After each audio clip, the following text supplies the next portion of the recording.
인간이 처음 창조될 때의 정체성은 하나님의 자녀였죠. 하나님의 자녀로 우리가 지음을 받았습니다. 그래서 우리가 예수님을 믿으면 다시 하나님의 자녀로 신분이 회복이 되는 것입니다. 왜요? 원래 하나님의 자녀로 지음을 받았으니까. 그러니까 이제 그걸 잃어버렸다가 예수 믿으면 다시 원래인 자리인 하나님의 자녀로 우리가 신분이 회복이 되게 됩니다. 그리고 자녀에게는 아버지의 것을 누릴 수 있는 특권이 있죠. 자녀에게는 아버지 것을 누릴 수 있는 특권이 있습니다. 그래서 아담과 하와 역시 마찬가지죠. 그래서 창세기 1장 28절을 보면 하나님이 그들에게 복을 주시며 하나님이 그들에게 이르시되 생육하고 번성하여 땅에 충만하라. 땅을 정복하라.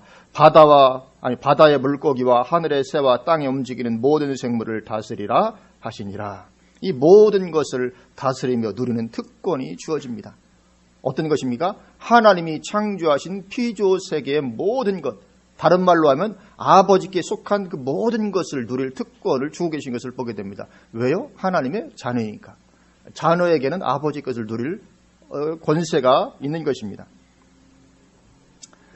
그런데 아담이 범죄하자 하나님은 아담에게 너는 흙이니 흙으로 돌아갈 것이니라 그렇게 말씀하십니다. 그러니까 이것은 하나님의 자녀가 되기 전의 위치로 돌아가라는 말씀입니다. 하나님의 자녀가 되기 전에 아담은 무엇이었습니까? 본래 흙이었죠. 거기서 취함을 받아서 하나님의 자녀가 되었었는데 이제 범죄하고 나서 너는 흙으로 돌아가라. 그러니까 이 말씀이 뭐냐면 단순히 육체의 죽음만을 말하는 것이 아닙니다. 너는 흙이니 흙으로 돌아가. 이것은 단순히 너는 육체의 죽음을 맞이하게 될 것이다. 썩어서 흙이 될 것이다. 그것만을 말씀하는 것이 아니고 하나님의 자녀로서의 위치 상실입니다. 너는 이제 하나님의 자녀로서 위치를 가질 수 없다. 그렇게 하나님의 자녀로서 위치를 상실하고 그리고 예수 그리스도 안에서 우리가 예수를 믿을 때 영접하는 자 곧 그 이름을 믿는 자들에게는 하나님의 자녀가 되는 권세를 주시니 그때 다시금 이제 하나님의 자녀로서의 위치가 회복이 되게 되는 것입니다. 그래서 그렇게 하나님의 자녀로서 회복이 되게 되면 하나님께 속한 그 모든 것을 이제 다시 누리게 되어지는 거죠. 그리고 우리가 예수 그리스도를 믿을 때 일어나는 일이 바로 그 일입니다. 하나님의 자녀로 회복이 되게 되고 그리고 하나님께 속한 그 모든 것을 누리게 되는 그런 위치로 돌아가게 되는 것이 우리가 예수 그리스도를 믿는 사건인 것입니다. 엄청난 축복인 줄로 믿습니다. 내가 예수 믿어서 하나님의 자녀가 되었다는 것은 엄청난 것입니다. 왜냐하면 하나님께 속한 모든 것을 누릴 수 있는 어떤 그런 신분으로 회복이 된 것이기 때문에 이건 엄청난 거죠. 이러한 회복은 인간이 하나님의 자녀로 지음을 처음부터 받았기 때문에 가능한 일입니다. 처음부터 하나님의 자녀로 지음을 받았기 때문에 이런 회복이 가능한 것입니다. 그러나 종으로 지음받은 천사는 그렇지 못하죠. 천사와 인간의 차이점입니다. 천사는 하나님의 부르시는 종으로 지음을 받았습니다. 우리 인간은 하나님의 자녀로 지음을 받았고 그렇기 때문에 타락한 천사에게는 회복의 기회를 주지 않으십니다. 영원토록. 이 자녀와의 차이점입니다. 그리고 우리는 자녀이기 때문에 범죄했을지라도 회복할 수 있는 그런 은혜를 우리에게 주십니다. 이처럼 그리스도인은 하나님의 자녀로서 하나님께 속한 모든 것을 누리게 된 사람입니다. 물론 모든 것이 다 저절로 누려지게 되지는 않고 기도하는 것으로 풍성히 누리게 되어짐을 성경이 말씀을 하죠. 예를 들면 요한복음 15장 7절에 너희가 내 안에 거하고 내 말이 너희 안에 거하면 무엇이든지 원하는 대로 구하라 그리하면 이루리라 그렇게 말씀하십니다. 너희가 내 안에 거하고 내 말이 너희 안에 거면 무엇이든지 다 될 것이다 그렇게 말씀하지 않고 무엇인지 원하는 대로 구하라 그리하면 이루리라. 우리가 기도 응답을 통해서 우리가 풍성히 누리게 되어지는 것입니다. 그래서 우리가 하나님의 자녀이기 때문에 하나님의 자녀된 그 자리에만 머무르면 하나님께 속한 모든 것을 그만큼 누리게 되는 것이죠. 내가 그 자리에 있는 만큼 그것과 비례해서 우리는 하나님께 속한 것을 우리가 받아 누리게 될 줄로 믿습니다. 그리고 하나님의 자녀로서 이 응답을 늘 누리는 게 신앙생활입니다. 하나님의 자녀로서 하나님의 이 축복을 항상 누리는 것이 이것이 신앙생활입니다. 하나님의 나라를 누리는 것이죠. 하나님의 나라는 다른 말로 하면 아버지의 나라입니다. 하나님의 나라를 누린다 좀 어렵게 생각되면 아버지의 나라를 누리는 것입니다. 우리는 하나님의 자녀고 아버지니까. 왕의 아들은 왕의 나라를 누리는 것이죠. 그런 이치가 있는 것이죠. 그래서 너희가 내 안에 거하고 내 말이 너희 안에 거하는 너희가 내 안에 거하고 내 말이 너희 안에 건다는 것은 내가 너희 안에 건다는 것과 같은 것이 의미입니다. 너희가 내 안에 거하고 내가 너희 안에 거하는 이 상태, 이건 곧 하나님의 나라가 나에게 임한 거죠. 나는 주님 안에 거하고 주님은 내 안에 거하신다. 이건 결국 나에게 하나님의 나라가 임한 것이 되는 것입니다. 그죠? 같은 것입니다. 하나님의 나라가 임한 것입니다. 그리고 하나님의 나라가 임하면 하나님 나라의 모든 좋은 것들을 우리가 누리게 되는 것입니다. 예수님은 귀신 들려 눈 멀고 말 못하는 사람을 고쳐주시고는 마태복음 12장 28절에서 내가 하나님의 성령을 힘입어 귀신을 쫓아내는 것이면 하나님의 나라가 이미 너희에게 임하였느니라, 그렇게 말씀하십니다. 하나님의 나라가 임하면 귀신도 쫓겨나고 질병도 떠나가고, 물론 모든 질병이 다는 아닐 수 있습니다. 하나님의 나라가 임하면 모든 질병이 다 고침받아. 성경 꼭 그렇게 말씀하고 있지는 않습니다. 디모데도 위장병이 있는데 포도주를 써야 되는 그런 상황이 있었고, 사도 바울도 육체에 가시가 있었죠. 그것이 이제 많은 신학자들이 안질일 것이, 눈에 어떤 질병일 것이다 예측을 합니다. 왜냐하면 고린도 교회를 들어가서 너희가 너희 눈이라도 나를 위해서 빼줄 수 있을 것이다 이렇게 말하는 것처럼, 어떤 그런 사도 바울도 그런 질병이 있는 것이 있었습니다. 그래서 모든 질병이 다 고침받는 것은 아닐지라도 하나님의 나라가 임하면 귀신도 쫓겨나고 우리 질병도 떠나가고, 그리고 하나님의 모든 좋은 것들을 누리게 되는 것입니다. 그래서 예수님은 우리에게 주기도문을 가르쳐 주시면서 하나님의 나라가 임하도록 기도할 것을 말씀해 주십니다. 가장 먼저 하나님께 영광 돌린 다음에 그 다음으로 기도할 것이 나라가 임하시오, 이것을 위해서 기도하라고 말씀을 해 주셨습니다. 그렇게 하나님의 나라가 임하면 하나님 나라의 모든 것을 풍성히 누릴 수 있게 되어지는 것입니다. 그래서 하나님의 자녀로 택함받은 하나님의 사람은 이처럼 하나님 나라의 모든 좋은 것들을 누릴 권세가 있게 되는 것입니다. 이 권세 우리가 풍성히 누리게 되시길 주님의 이름으로 축원을 드립니다. 내가 알고 믿고 확신하고 구하는 것만큼 그것과 비례해서 우리는 누리게 되어 있습니다. 그래서 성경 뭐라고 말씀하십니까? 내 믿음대로 되리라, 그렇게 말씀하죠. 하나님의 자녀로서의 이 권세에 대한 충분한 믿음이 있어야 그 믿음대로 우리가 누릴 수 있게 되어지는 것입니다. 그래서 하나님의 자녀는 하나님께 속한 모든 좋은 것들을 누릴 권세가 있는 것인데, 그렇기 때문에 택함을 받았으면서도 이러한 것을 누리지 못한다는 것은 비극이죠. 택함을 받았음에도 불구하고 이것을 누리지 못한다는 것은 비극이고, 그러한 사람의 대표가 바로 오늘 본문인 가룟 유다입니다. 그래서 우리는 이 가룟 유다와 같이 되지만 않으면 될 줄로 믿습니다. 가장 불쌍한 사람, 택함을 받았으나 12 제자로 부름을 받았으나 그러나 가장 누리지 못하고 비참하게 되어버린, 우리가 가룟 유다를 볼 때 가룟 유다는 어차피 예수님의 어떤 십자가를 위해서는 반드시 필요한 존재니까 그렇게 세팅이 되었을 거라고 생각할지 모르지만 그렇지 않습니다. 하나님은 절대로 그렇게 역사하지 않습니다. 그런 사람을 통해서 일을 이루시는 것이지 하나님의 목적에서 그를 그냥 망하도록 하신 것이 아니죠. 그래서 가장 안타까운 사람, 택함을 받았으면서도 망하는 길로 말았다니 가룟 유다입니다. 그래서 가룟 유다는 예수님께 택함을 받아서 3년 반 동안이나 예수님을 따라다니며 놀라운 일들을 경험했습니다. 예수님의 말씀을 들었습니다. 권세 있는 말씀을 들었습니다. 그러나 믿음으로 반응하지 않습니다. 굉장히 안타깝죠. 믿음으로 반응하지 않고 말씀을 한 귀로 듣고 한 귀로 흘려버렸습니다. 당연히 자네의 축복과 권세를 알지도 못했고 누리지도 못했고 누릴 생각도 하지를 못했던 사람입니다. 택함은 받았으나 망하는 인생이 되고 말았습니다. 왜냐하면 믿음으로 반응하지 않았기 때문에. 예수님이 그렇게 말씀하셨음에도 불구하고, 무수한 이적을 보았음에도 불구하고 믿음으로 반응하지 않습니다. 그리고 이처럼 믿음으로 반응하지 않는 거짓된 신앙은 열매로 드러나게 되어 있습니다. 이런 거짓된 신앙 열받은 일이 있을 수 있죠. 믿음으로 반응하지 않는, 예수님을 따라다니지만 믿음으로는 반응하지 않는 이 거짓된 신앙입니다.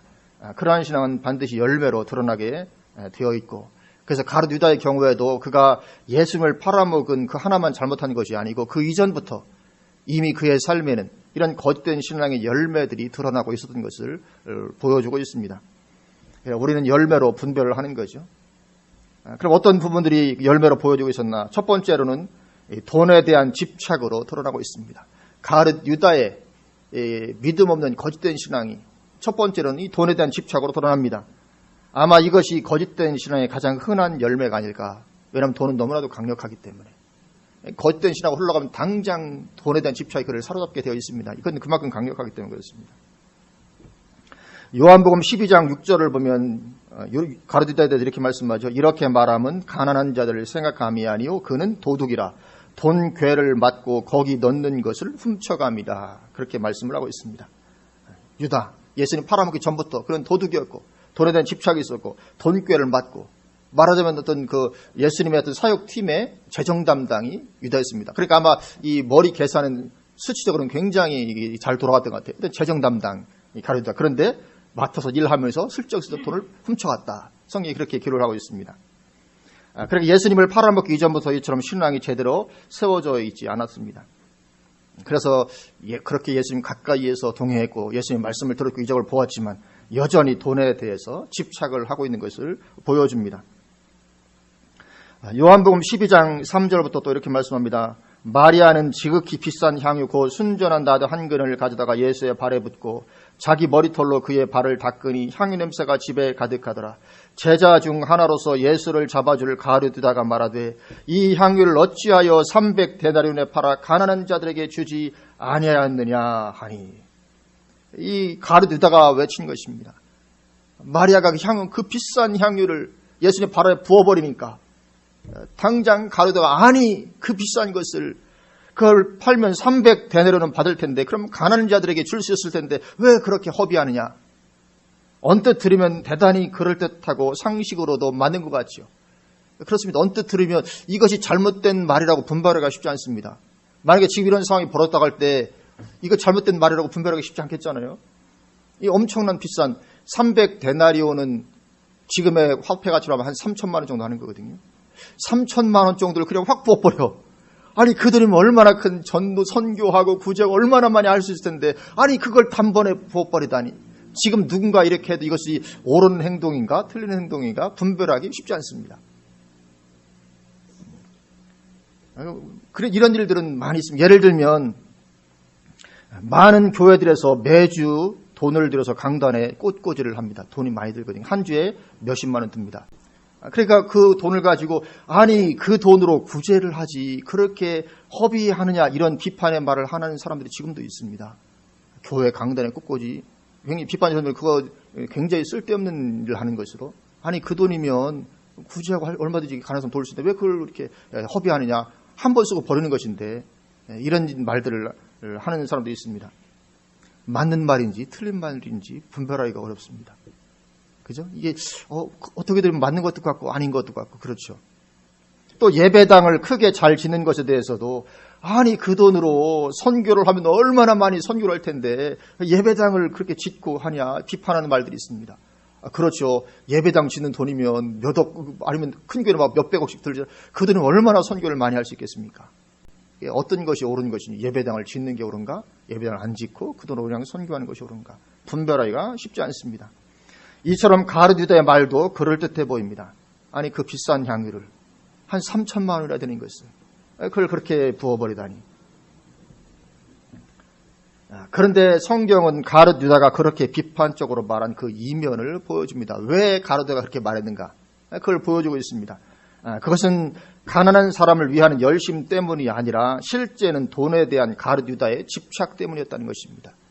순수하게 가난한 사람들을 생각해서 그들에 대한 안타까움과 긍휼의 마음을 가지고 그렇게 한 것이 아니고 돈 자체에 대한 집착, 그 돈이 아까움, 돈에 대한 아까움 이것이 커서 그렇게 했다고 성경이 말씀을 하고 있는 것이죠.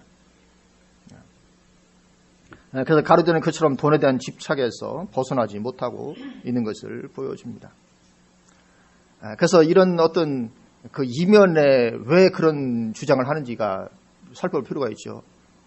예를 들어서 아까 들어서 이 예배당을 그렇게 크게 줘 아니 그 돈으로 선교를 하지 이렇게 말하는 사람이 얼마나 선교를 하고 있는 걸 보면 자기는 전혀 선교에 이렇게 헌신하지도 않으면서 그대로 선교를 하지 이거 뭔가 상당히 옳지 않을 것일 가능성이 있는 것이죠. 가르디다가 바로 그랬다고 성경이 말씀을 하고 있습니다. 예수님을 배신하는 데에도 돈에 대한 집착이 한몫하고 있는 것을 보게 되죠. 마태복음 26장 14절부터 보면 이렇게 말씀합니다. 그때 12 중에 하나인 가르디다라 하는 자가 대제사장들에게 가서 말하되 내가 예수를 너희에게 넘겨주리니 얼마나 주려느냐 하니 그들이 은 30을 달아주거늘 그가 그때부터 예수를 넘겨줄 기회를 찾더라. 가서 내가 예수 넘기면 얼마 주겠느냐? 은 30이니까 그때부터 예수님을 넘겨줄 기회를 찾고 있는. 그래서 예수님을 배신하는데도 이 돈에 대한 집착. 은 30은 당시 노예 한 사람의 몸값이라고 하나요? 그거 값이라고 얘기를 하는데, 돈에 대한 집착이 있는 것을 보게 됩니다. 이처럼 가룟유다의 믿음 없음이 돈에 대한 집착으로 드러나고 있는 것이죠. 그러니까 돈에 대한 집착 자체가 문제라기보다는 그 원인이 되고 있는 믿음 없는 거짓 신앙이 문제인 것이죠. 믿음 없는 거짓 신앙이 그렇게 표출이 되고 있는 것입니다. 그리고 두 번째, 믿음 없는 거짓 신앙은 두 번째로 또한 사탄에게 문을 열어주게 됩니다. 사탄은 믿음 없는 죄된 삶을 틈타고 들어오기 때문에 그렇습니다. 사탄은 틈이 있어야만 틈을 타고 들어옵니다. 틈이 없는데도 강제로 들어올 수 없습니다. 이건 불법입니다. 하나님께서는 허락지 않으십니다. 그래서 에베소 4장 27절에서도 마귀에게 틈을 주지 말라 그렇게 말씀을 하고 있습니다. 이것은 마태복음 12장에서도 보게 됩니다. 마태복음 12장 43절부터 더러운 귀신이 사람에게서 나갔을 때에 물 없는 곳으로 다니며 쉬기를 구하되 쉴 곳을 얻지 못하고 그렇게 말씀합니다. 그래야 귀신이 아무 곳에나 들어가 쉴 수 있는 것이 아닌 것을 보여줍니다. 아무 데나 들어가도 쉬면 쉴 텐데 물 없는 곳을 찾아서 이렇게 쉬려고 찾아다니다 이게 쉴 데 없으니까 다시 왔다 이렇게 말씀하고 있거든요. 이에 이르되 내가 나온 내 집으로 돌아가리라 하고 와보니 그 집이 비고 청수되고 수리되었거늘 뭡니까? 이 틈을 본 거죠. 이 틈을 본 것입니다. 이에 가서 저보다 더 악한 귀신 7을 데리고 들어가서 거하니 그 사람의 나중 형편이 전보다 더욱 심하게 되니라. 틈을 타고 들어와 장악한 것입니다. 그래서 우리는 우리의 속을 말씀과 기도로 풍성히 채워야 하는 이유가 그런 면에서도 있는 거죠. 마귀가 역사할 틈이 없도록. 왜냐하면 내 속에 말씀과 기도로 풍성히 채워지지 아니하면 우리의 삶은 자꾸 죄된 삶으로 끌려가게 되고 그러면 그 틈을 비집고 마귀가 들어오는 것이기 때문에 우리가 마귀가 역사할 틈이 없도록 그렇게 해야 될 이유가 있는 것이죠. 그래서 영적인 이치가 이러하기 때문에 믿음으로 반응하지 않고 죄된 마음이 가득한 가룟유다에게 사탄이 틈을 탈 수 있는 것은 당연한 것입니다. 그리고 그것은 그를 멸망으로 이끄는 것이죠. 누가복음 22장 3절부터 이렇게 말씀하고 있습니다. 12 중에 하나인 가룟이라 부르는 유다에게 사탄이 들어가니 이에 유다가 대제사장들과 성전 경비대장들에게 가서 예수를 넘겨줄 방도를 의논하며 그들이 기뻐하여 돈을 주기로 언약하는지라 유다가 허락하고 예수를 무리가 없을 때 넘겨줄 기회를 찾더라. 왜 그랬습니까? 사탄이 그에게 들어가니. 또 요한복음 13장 2절에도 마귀가 벌써 시몬의 아들 가룟유다의 마음에 예수를 팔려는 생각을 넣었더라. 그렇게 말씀하고 있습니다. 마귀는 보이지 않게 들어와서는 생각을 장악합니다. 당연히 유다는 몰랐을 것입니다. 그 자기 생각인 줄 알았겠죠. 근데 성경은 자기 생각이 아니고 사탄이 유다의 마음에 예수를 팔려는 생각을 넣었다고 말씀합니다. 그러나 유다가 가룟유다가 생각할 때는 이것은 사탄이 넣었다고 감히 생각을 못하죠. 자기 생각이라고 합니다. 왜냐하면 사탄은 우리의 생각조차도 장악할 능력이 있음을 보여줍니다. 언제요? 우리가 틈을 열어줄 때 사탄 우리에게 들어와서 우리의 생각도 장악합니다. 그러니까 베드로 같은 경우도 예수님을 십자가에 주여 그리 마옵소서 할 때 예수님이 사탄아 내들어 물러가라. 당시에도 사탄이 베드로의 생각을 장악했던 것을 보여주죠. 얼마든지 이것이 가능한 것입니다. 그래서 내 생각이 아니라 마귀가 주는 생각일 수도 있는 것이고 그래서 그 생각대로 행하다가는 파멸에 이르게 될 수가 있는 것입니다. 그리고 가룟유다가 바로 그랬던 것이죠. 사탄은 아주 흉악한 자입니다. 아담과 하와를 타락시켰던 옛 뱀입니다. 처음부터 인간을 멸망시키려는 게 사탄의 목적이었습니다. 항상 사탄이 그렇습니다. 개인적으로도 그렇고 그럴 뿐만 아니라 국가적으로도 마찬가지입니다. 사탄은 시대마다 강대국에 들어가서 7머리로 역사했죠. 우리가 다 알지 않습니까? 시대마다 강대국에 들어가서 7머리로 역사하는 것입니다. 그래서 강대국들은 잘 되는 것 같다가도 마침내는 망하게 되고 말지요. 이건 개인적으로도 마찬가지입니다. 사람들을 잘 되는 것 같게 하다가 망하게 만드는 것, 고통당하게 만드는 것, 그것이 사탄이 지금도 하는 일입니다. 사탄이 틈을 탈 때 그런 일들이 우리의 삶 가운데서 일어나게 됩니다. 그래서 우리는 마귀에게 문을 열어주면 안 될 줄로 믿습니다. 마귀가 틈을 타게 해서는 안 됩니다. 그러면 사탄 우리의 생각을 장악하고 또 하나님의 자녀로서의 이 축복을 누리지 못하게 빼앗아가고 그리고 마침내는 우리를 망하는 길로 인도하는 것입니다. 그래서 하나님의 은혜가 우리를 늘 사로잡아야 될 줄로 믿습니다. 그래야 우리가 죄된 삶에 빠지지 않습니다. 죄된 삶에 빠지면 그 틈을 비집고 사탄이 들어오고 역사를 하게 되죠. 마지막 세 번째로 믿음 없는 거짓 신앙에 가로디다는 마지막에 가서는 정죄감에 빠져 완전히 망하는 인생이 되고 맙니다. 정죄감, 이 죄책감, 거기서 헤어나지를 못합니다. 예수님의 정죄당함을 보고는 자신이 잘못했다는 것을 가로디다도 깨닫습니다. 아, 내가 잘못했구나 깨닫습니다. 그러나 회개의 자리로 나오지는 못하고 스스로 목을 메어 자살하고 맙니다. 만약에 가로디다가 자살하지 않고 그때라도 회개를 했더라면 어땠을까? 틀림없이 가로디다의 죄도 사함을 받았을 것입니다. 왜냐하면 마태복음 12장 32절에 이렇게 말씀합니다. 또 누구든지 말로 인자를 거역하면 사하심을 얻되 누구든지 말로 성령을 거역하면 이 세상과 오는 세상에서도 사하심을 얻지 못하리라. 그렇게 말씀하는 것처럼 예수님을 거역하는 것은 사함받지 못하는 죄가 아닙니다. 회개하면 사함받을 수 있습니다. 그래서 예수 믿는 사람을 잡아 죽이는 큰 죄를 지었던 사울도 그 죄사함 받고 구원받고는 예수님을 위해서 놀랍게 쓰임받은 이런 축복을 누렸죠. 만약에 가로디다도 돌아왔더라면 그도 엄청난 축복을 받았을 것입니다. 주님은 친히 70번씩 7번이라도 용서라고 말씀해 주셨을 정도로 회개를 기뻐하시고 받아주시는 그런 분이십니다. 베드로도 예수님을 3번이나 부인했지만 그러나 그럼에도 불구하고 용서받고 주님을 위해서 위대한 삶을 살았던 것이죠. 그래서 회개를 하기만 하면 되는데 이 회개도 믿음이 있어야 할 수 있습니다. 믿음이 없으면 회개도 못합니다. 하나님에 대한 믿음이 없으면 회개도 되지 않은 것입니다. 오히려 이 죄책감으로 인해서 더욱 하나님으로부터 멀어지고 망하게 되고 마는 것입니다.